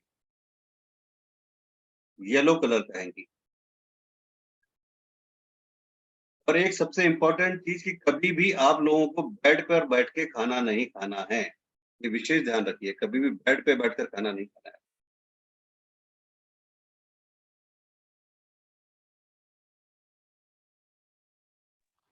बाकी इसके अलावा और कम से कम 15-20 रेमेडीज हैं, वो हम बाद में बात करेंगे कोर्स में। 4 नंबर, बेसिक नंबर 4 किसी का है? सर मेरा है। यस सर, मेरा है। सर मेरा है। सर मेरा तेरा फ्रेंड ठीक है। डबल 4 टू नंबर, तेरा फ्रेंड सर। 4 नंबर पे हम लोग आते हैं, पर्सनैलिटी की बात करते हैं। कहीं ना कहीं स्टबर्न होंगे, जिद्दी होंगे, कहीं ना कहीं भाषा में थोड़ा सा एब्यूजिव चीज आ जाती होगी कई बार, इम्पल्सिव होंगे, ठीक है, एंड लॉजिकल बातें करते होंगे, ठीक है। राजश्री जी यस कर रही हैं, रिलेट कर रही हैं, ठीक है। अगर मेडिकली बात करते हैं तो नेक से रिलेटेड यानी गर्दन से रिलेटेड भी इश्यू हो सकता है, गर्दन में दर्द या गर्दन के पीछे दर्द, लेग से रिलेटेड इश्यू हो सकता है, लंग्स से रिलेटेड इश्यू हो सकता है, इंटेस्टाइन यानी आंतों से रिलेटेड इश्यू हो सकता है, कानों से रिलेटेड इश्यू हो सकता है, हेड से रिलेटेड इश्यू हो सकता है, कोई एडिक्शन हो सकता है, किसी भी तरह का एडिक्शन हो सकता है, ट्यूमर हो सकता है, लेप्रोसी हो सकती है, सेक्सुअलिटी की प्रॉब्लम हो सकती है, होमोसेक्सुअलिटी की प्रॉब्लम हो सकती है, एलर्जी हो सकती है, फंगल इन्फेक्शन हो सकता है, कैंसर हो सकता है, ब्लैक मैजिक वो उनके ऊपर हो सकता है, बैकएक हो सकता है, पीठ का दर्द, कमर रीढ़ की हड्डी का दर्द, स्लीप डिसऑर्डर हो सकता है, क्रोनिक इश्यूज हो सकते हैं। कई बार ऐसा होता होगा कि आपके खर्चे अचानक आते होंगे, मतलब अननेसेसरी खर्चे, मतलब आपने सोचा भी नहीं है, सडन एक्सपेंसेस, और स्पेशली आपकी इलेक्ट्रॉनिक चीजों पे, कि फ्रिज खराब हो गया, टीवी खराब हो गया, ये खराब हो गया, या कोई अचानक के खर्चे जबरदस्ती पैदा हो गए, ठीक है ना। आपके साथ चीटिंग बहुत ज्यादा होती होगी, हाँ सर। ठीक है। हाँ होती है। और कई बार अननेसेसरी फाइटिंग हो जाती होगी, अननेसेसरी जिसका कोई लॉजिक नहीं है, कोई लॉजिक नहीं है, बड़े आराम से बात कर रहे हैं, अननेसेसरी फाइटिंग, ठीक है। टूथ से रिलेटेड मतलब कहीं भी दांतों में कोई प्रॉब्लम हो सकती है, दांतों से आपको, ऐसे ज्यादातर सडन डेथ होती है। 4 नंबर वाले के साथ सबसे बड़ा वो होता है कि सडन डेथ होती है ना, किसी को एकदम पागलपन हो सकता है। और एक कई बार 4 नंबर वालों के साथ ज्यादातर देखा गया है कि उनको सांप ज्यादा काटते हैं, स्नेक बाइटिंग। वो डिपेंड करता है, क्योंकि स्नेक बाइटिंग जो सब्जेक्ट है वो आपके पास कर्मास से बहुत ज्यादा अटैच होता है कहीं ना कहीं, तो मैक्सिमम जो केस देखे गए हैं उसमें स्नेक बाइटिंग जो होता है वो पास कर्मास रिलेटेड होता है, वो 4 नंबर वालों के साथ। कहीं ना कहीं स्टैमरिंग की प्रॉब्लम होती होगी, तुतलाने की प्रॉब्लम, जिनको भी अगर किसी को है तो, और पाइल्स की प्रॉब्लम हो सकती है, सुसाइडल टेंडेंसी आ सकती है 4 नंबर वाला, कई बार सुसाइडल टेंडेंसी, और एक्सीडेंट की चांसेस रहते हैं, एनिमल बाइट के चांसेस रहते हैं। जैसे हो सकता है ना, आप बोलते हो कि यार घर में इतने लोग हैं, लेकिन सबसे ज्यादा मच्छर मुझे ही क्यों काटते हैं। एनिमल बाइट का मतलब ये हो गया नॉर्मल, कि सब लोगों के होते हैं, सबसे ज्यादा मच्छर मुझे ही क्यों काटते हैं, और हम लोग प्यार से कहते हैं आपका खून मीठा है इसलिए आपको काटते हैं, है ना। तो इस तरह की कुछ चीजें। तो क्या 4 नंबर में कोई से रिलेट कर पा रहे हैं इन बातों से? हाँ सर, मैं रिलेट कर पा रहा हूँ काफी। सर मेरे हस्बैंड का भी 4 नंबर है and I can relate for all this things. Okay okay okay, चलिए। सर एक चीज बोलना, जैसे मेरा जो नंबर आता है 4, जो 1 और 3 से आता है, 1 और 3 से आता है आपका ना, तो एक्चुअली वहां पे बहुत सारी चीजें काम करती है, बट फिर भी क्या आप कहीं उससे रिलेट कर पा रहे हैं अविनाश जी? हाँ काफी हद तक कर पा रहे काफी हद तक ठीक। हम लोग जब बात करेंगे कोर्स में तो सारी डेट्स की बात करेंगे 1 से लेकर 31 तक, किस तरीके से कौन सी चीजों पे ज्यादा प्रॉब्लम आती है, क्यों आती है और क्या चीजें होती है। इसमें मैं आपको एक रेमेडी छोटी सी बता देता हूँ 4th नंबर में, कि आप सैटरडे और थर्सडे के दिन अपने इलेक्ट्रॉनिक गैजेट्स को अपने हाथों से साफ कीजिए। सैटरडे ठीक है। एंड थर्सडे के दिन अपने इलेक्ट्रॉनिक गैजेट्स को, इलेक्ट्रॉनिक गैजेट्स में आपका मोबाइल भी आ गया, टीवी भी आ गया, फ्रिज भी आ गया, तो उसके ऊपर कपड़ा मार दिया, डस्टिंग कर दी, कुछ भी कर दिया, मोबाइल को कवर से निकाला, प्रॉपर सफाई कर दी। एंड एक बहुत अच्छी रेमेडी है आप लोगों के लिए 4 नंबर से रिलेटेड, कि सैटरडे आप अपने घर का टॉयलेट का कमोड अपने हाथों से साफ कीजिए। वो बहुत पावरफुल रेमेडी है। 4 नंबर स्पेशली जिनको भी ये कोई मेजर इश्यूज है, वो ध्यान रखें कि अपने घर का कमोड अपने हाथों से साफ करें। Number 5 mercury. नंबर 5 है किसी का? मेरा है नवदीप। नवदीप जी, आप नवदीप जी कैमरा ऑन कीजिए। मैं बीमार हूँ इसलिए नहीं ऑन कर रखा। हाँ कोई जी बात- सर। कोई बात, सर कैसे हैं आप? मैं बढ़िया हूँ जी, थैंक यू वेरी मच। आप कैसे हैं? ठीक है। हाँ जी, अभी थोड़ा ठीक नहीं थी 1-2 दिन से। नंबर 5 की पर्सनैलिटी ये होती है कि माइंड अच्छा होता है उनका, मरकरी है, बुध है, नॉलेज अच्छी होती है, कम्युनिकेशन अच्छी होती है, राइटिंग टास्क होती है उनमें कहीं ना कहीं।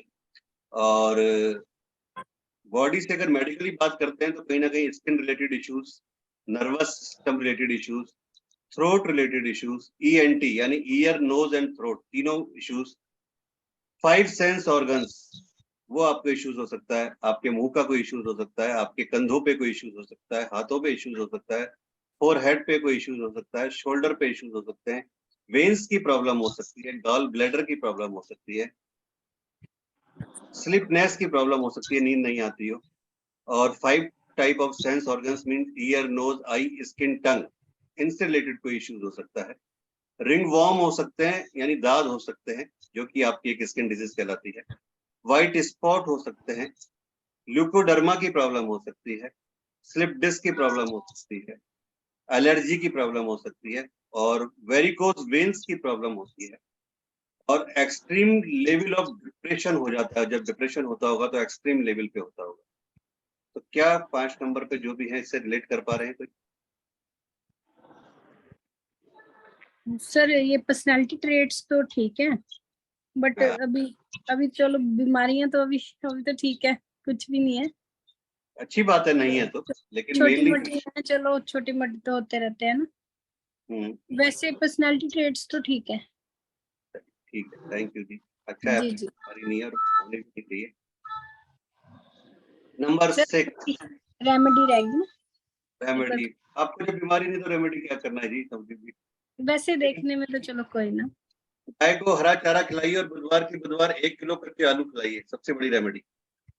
1 किलो 1 किलो कच्चे आलू किसको खिलाने हैं?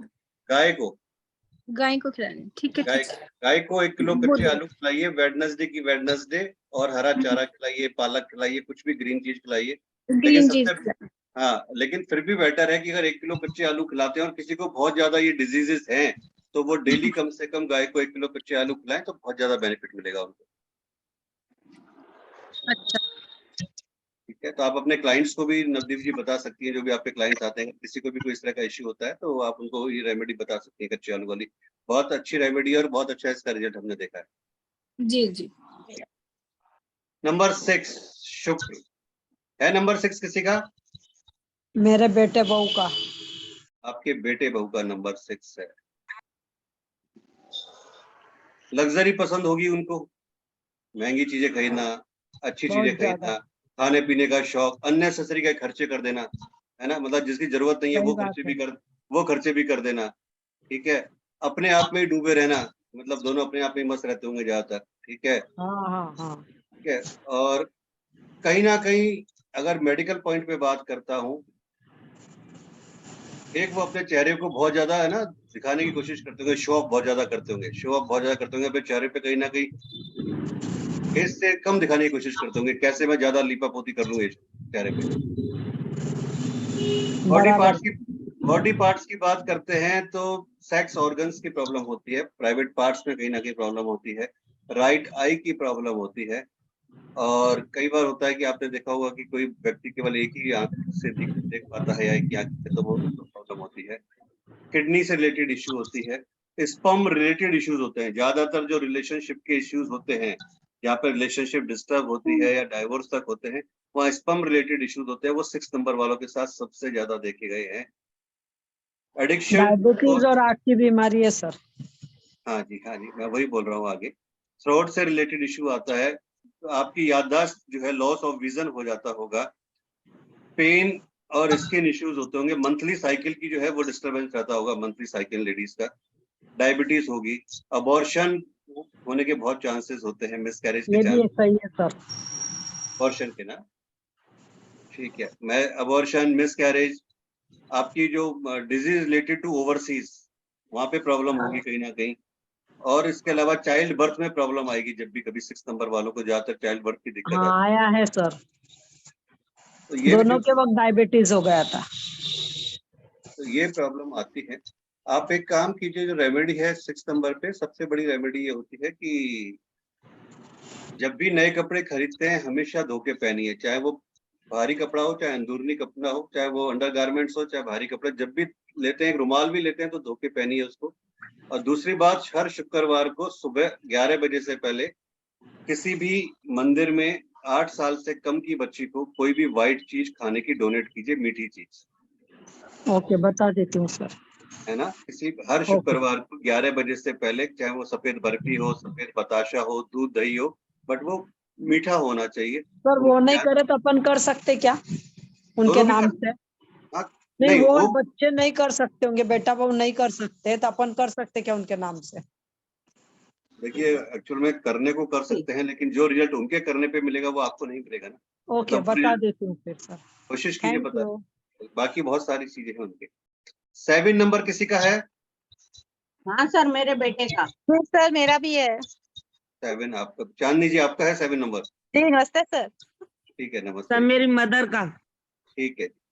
7 नंबर वाले बहुत ज्यादा रिसर्च करते होंगे, किसी भी चीज में डीप में जाते होंगे, डीप में जाने की आदत है, पूरा अंदर तक खोद के निकालनी है चीजों को, ठीक है। और जो भी 1-2 नंबर वालों की विशेषता है वो उनकी होंगी कि मूड स्विंग्स करते होंगे, सोचते होंगे, बाकी सारी चीजें होंगी।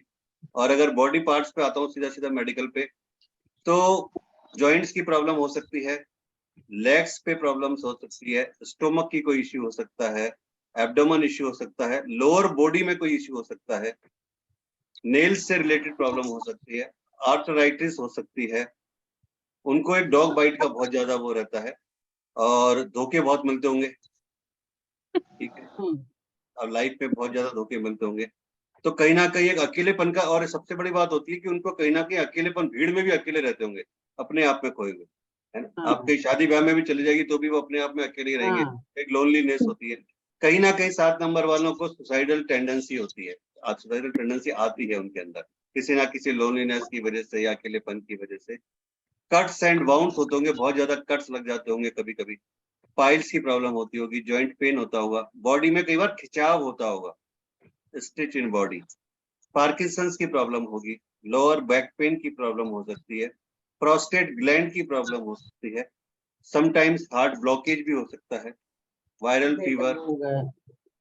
फीवर, स्पाइनल कॉर्ड इश्यू हो सकता है, डार्क पैचेस आपकी आंखों के नीचे है ना, कालापन धब्बे होते हैं, वो आपके हो सकते हैं, यूरिनरी ट्रैक्ट इन्फेक्शन यूटीआई हो सकता है, एंड अल्सर हो सकता है।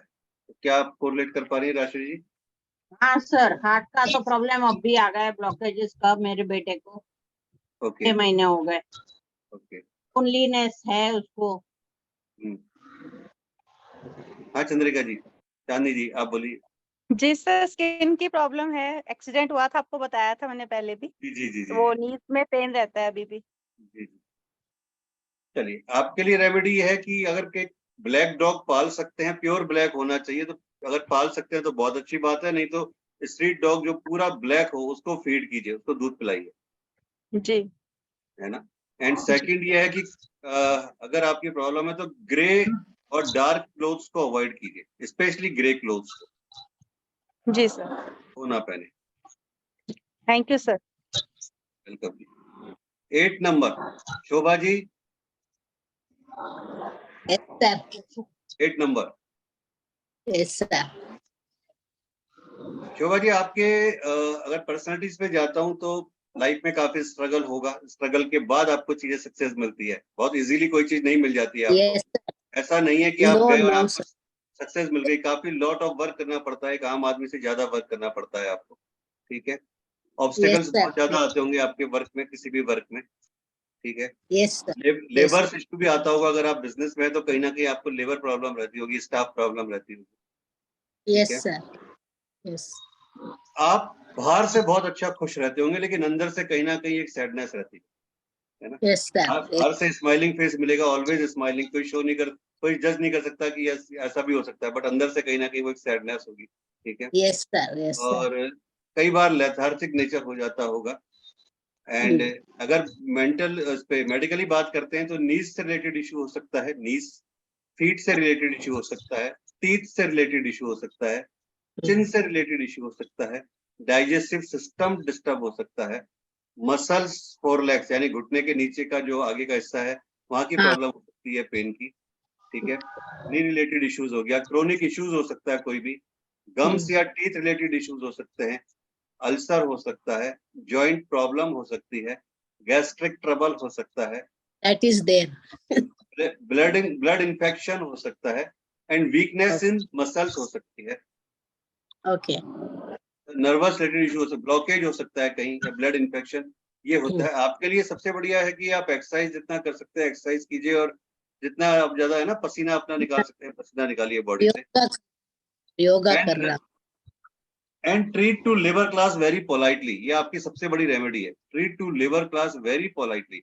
लिवर क्लास मीन्स आपके घर की मेड आती है, स्वीपर आते हैं, आपका स्टाफ कुछ भी होगा ना, जितना पोलाइटली आप उनसे बिहेव करेंगे उतना ज्यादा आपके लिए चीजें फेवर में आएगी। हाँ हाँ। नंबर 9 लास्ट प्लेनेट, नंबर 9 है किसी का? मेरे बेटों का है। यस सर, मेरे बेटों का है सर। ठीक है जी।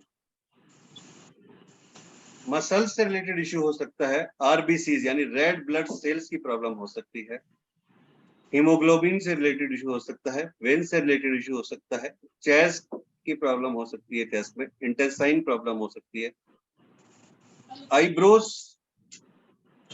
के कुछ इश्यूज हो सकते हैं, बोन मेरो की दिक्कत हो सकती है, हार्ट रिलेटेड इशू हो सकते हैं, रेडनेस ऑफ स्किन हो सकता है, blood pressure, BP, hormone issues, constipation, haemoglobin, blood clotting, accidents, surgery, burn, बार बार जल जाना, चाहे माचिस जला रहे हैं तो अपने जल गए, पिगमेंटेशन इश्यू हो सकता है, डार्क सर्कल्स हो सकते हैं, पीरियड्स का, स्पेशली लेडीज की बात करते हैं तो पीरियड का डिस्टरबेंस हो सकता है, प्रेगनेंसी इश्यूज हो सकते हैं। सर एक्सीडेंट हुआ है, ब्रेन की प्रॉब्लम है, और उसके बाद में kidney stone, gall bladder stone. मतलब आप कोरिलेट कर पा रहे हैं इससे ना?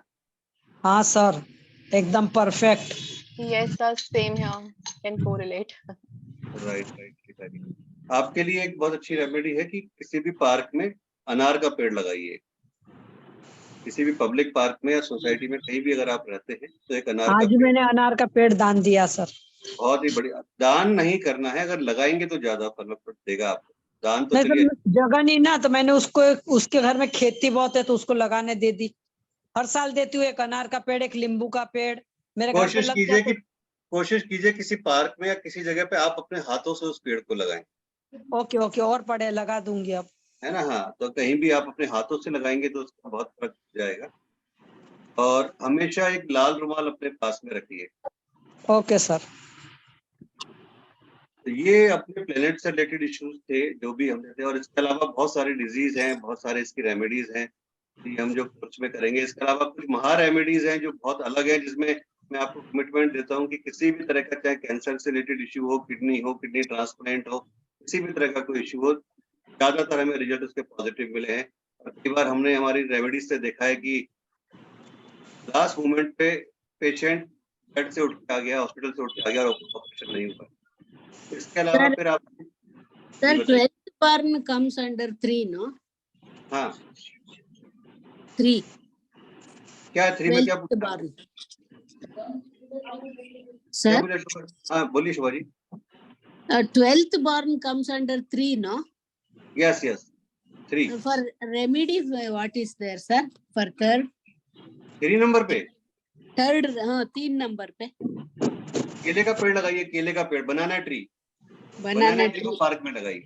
Okay, sir thank 1 you. Number की रेमेडी नहीं बताए थे। कितने नंबर की? 1 1 की सुबह सूर्यदेव को जल चढ़ाइए। ओके सनराइज से 40 मिनट के, आपको नहीं करा शोभा जी? 40 मिनट नहीं, सनराइज से मेरा 40 सन मिनट का, के अंदर। मेरा सन का. हाँ, शोभा जी 1 मिनट, मैं उनको नैना जी को बता रहा था सन की रेमेडी। आपके सन का बनाना ट्री लगाइए अगर 3 नंबर है तो। नहीं, 1 नंबर मेरा सन 1 का. नंबर है तो सुबह सुबह सूर्यदेव को जल चढ़ाइए, पानी चढ़वाइए, Okay. उनसे बोलिए विदिन 40 मिनट्स ऑफ सनराइज वो सूर्यदेव को जल चढ़ाएंगे। Okay. सर सर मैं एक सवाल पूछूं? सर जैसे सूर्य को जल चढ़ाते हैं तो रविवार के दिन नमक भी नहीं खाते, ये एक रेमेडी भी है ना? हाँ अगर आप फास्ट कर रहे हैं। हाँ, बिना नमक की रोटी खाते हैं ना? अगर आप फास्ट कर रहे हैं तो फिर आप नमक मत खाइए, अगर आप फास्ट नहीं कर रहे हैं तो आप खा सकते हैं। Okay okay. हम लोग जो बात करेंगे हमारे आने वाले Anything for 2? Number? Anything for 2 other than respect mother and all those remedy? हाँ for 2. रेमेडी में आपको मैंने बताया ग्रीन बोतल से आप पानी पीजिए, मदर की अपनी रेस्पेक्ट कीजिए। इसके अलावा आपके लेफ्ट हैंड थंब पर जब भी शुक्ल पक्ष का मंडे होता है तो लेफ्ट हैंड थंब पर एक चांदी का सिल्वर का छल्ला पहनिए। At the time of sunset, within half an hour of sunset, आपको आपके लेफ्ट हैंड थंब के ऊपर चांदी का एक छल्ला पहनना है जो कि सेंटर पे से कटा हुआ होना चाहिए। What is it? चांदी का छल्ला means? रिंग, चांदी का रिंग, जो एक राउंड जो रिंग आता है ना, जो आप जिसे बोलते हैं। it should be on thumb. तो वो आपको लेफ्ट हैंड थंब पे पहनना है। Which day, sir? Monday. So that will be permanent. We need to wear it on Monday. Permanent. Okay. Any silver ring on the left thumb? Left thumb on शुक्ल पक्ष Monday. Sunset. Yes, right. Sunset. Within half an hour of sunset. Sorry? Within half an hour of sunset. Okay, got it. Thank you. Right. Sir बीच में कटा होना चाहिए क्या? हाँ, बीच में से कटा होना चाहिए। Oh, that's a open type. हाँ, ओपन टाइप। तो हमारे कोर्स में हम जो हमारा कोर्स आ रहा है मेडिकल न्यूरोलॉजी का, उसमें वात कफ पित्त के बारे में डिटेल से बात करेंगे। 9 प्लैनेट्स पे जो हमने डिस्कस किया इसके बारे में बहुत डिटेल में बात करेंगे। एस्ट्रोलॉजिकल में किस तरह से कुंडली की जो आपकी कुंडली एस्ट्रोलॉजी होती है, जो आपके जोडियक साइंस होते हैं 12, उन जोडियक साइंस में जो आपके बॉक्सेस बनते हैं, वो बॉक्सेस में किस में क्या आपका किस वजह से क्या आपको बीमारी होती है। जैसे अगर मैं आपको जस्ट एग्जांपल दे रहा हूँ, कुंडली का पहला भाव हो तो दिमाग का ऊपरी जबड़ा, मानसिक रोग, सिर दर्द, मलेरिया। दूसरे भाव में आपका थ्रोट, ईएनटी, ये सारा आपको एस्ट्रोलॉजिकल कैसे बीमारी हो सकती है और उससे क्या आपकी रेमेडीज हो सकती है वो बताई जाएगी। Numerological, astrological. इसके अलावा आपकी महादशा क्या होती है, कितने सालों की होती है महादशा, वो महादशा कैसे निकाली जाती है, कैसे आपको पता लगेगा कि अभी आपकी कौन सी महादशा चल रही है और उसकी क्या रेमेडीज हो सकती है महादशा की, तो रेमेडीज आपको बताई जाएगी। इसके अलावा प्रत्यंतर दशा क्या होती है, वो कितने टाइम की होती है और किस वजह से प्रत्यंतर दशा का क्या इफेक्ट आपकी बॉडी के ऊपर आता है, आपके रिलेशनशिप के ऊपर आता है, आपके मनी के ऊपर आता है, वो आपको बताया जाएगा। इसके अलावा आपको अंतरदशा बताई जाएगी कि अंतरदशा क्या होती है, कितने टाइम की होती है, किस अंतरदशा की वजह से आप जो कुछ भी फेस कर रहे हैं वो क्यों फेस कर रहे हैं। इसके अलावा आपको फ्रेंडशिप टेबल बताई जाएगी कि किस नंबर वाले के लिए कौन सा नंबर फ्रेंड है, कौन सा एनिमी है और कौन सा न्यूट्रल है, चाहे वो मैरिज कॉम्पेटिबिलिटी में हो, चाहे वो पार्टनरशिप में हो, चाहे वो रिलेशनशिप में हो या किसी भी पार्ट में हो। इसके अलावा फिर आपको आपके नेम अल्फाबेट के हिसाब से, अगर शोभा जी का नाम एस से स्टार्ट हो रहा है तो उनको कौन से इश्यूज आ सकते हैं, जिसको नाम ए से स्टार्ट हो रहा है उनका कौन सा इश्यू आ सकता है, बी से स्टार्ट हो रहा है तो कौन सा इश्यू आ सकता है और कैसे उसकी रेमेडीज होगी, और इसके अलावा बहुत सारी चीजें आपको बताई जाएगी। तो ये पूरा बताया जाएगा और नवीन जी आपको इसका पूरा डिटेल शेयर कर देंगे। आज कि इस वेबिनार से रिलेटेड किसी का कोई क्वेश्चन हो तो आप पूछ सकते हैं, नहीं तो फिर आज हम इसको यहीं पे एंड करते हैं। थैंक यू वेरी मच कि आप सब लोग आए, अपना इतना वैल्यूएबल टाइम दिया। नमस्ते sir. Namaste, this is Ravi here again. के जी लिए बोलिए Ravi ji. When are you starting this webinar of this classes? Sorry, classes. Course Yes. we will start from Wednesday onwards. How many days? 7 days. What's the duration on every day? That will be posted in the group, right?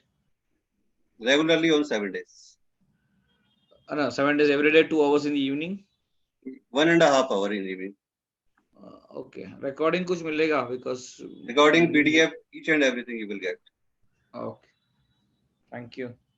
Right. Sir Yes. Number 2 के लिए आपने left thumb में camera on कीजिए तब answer दूंगा मैं आपको। आपका हमेशा कैमरा बंद रहता है।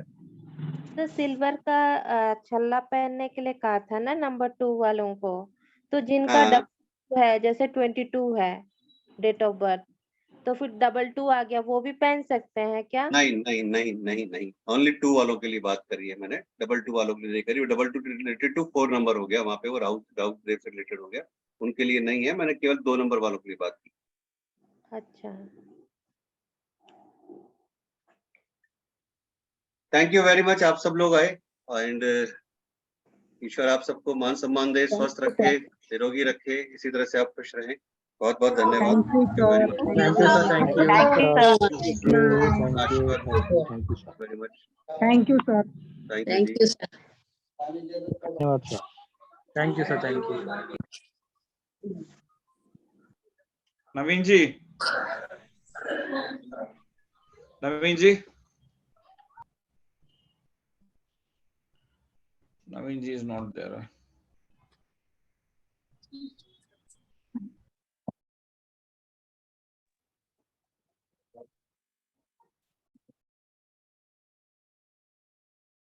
वो तो वही है।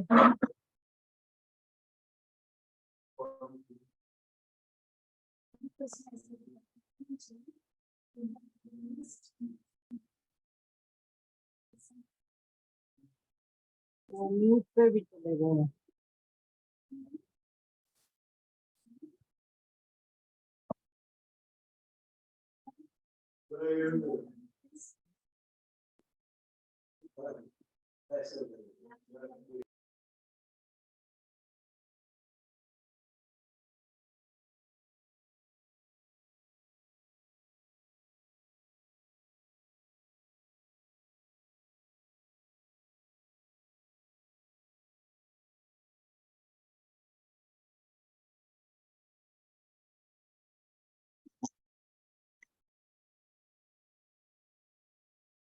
मरी गयो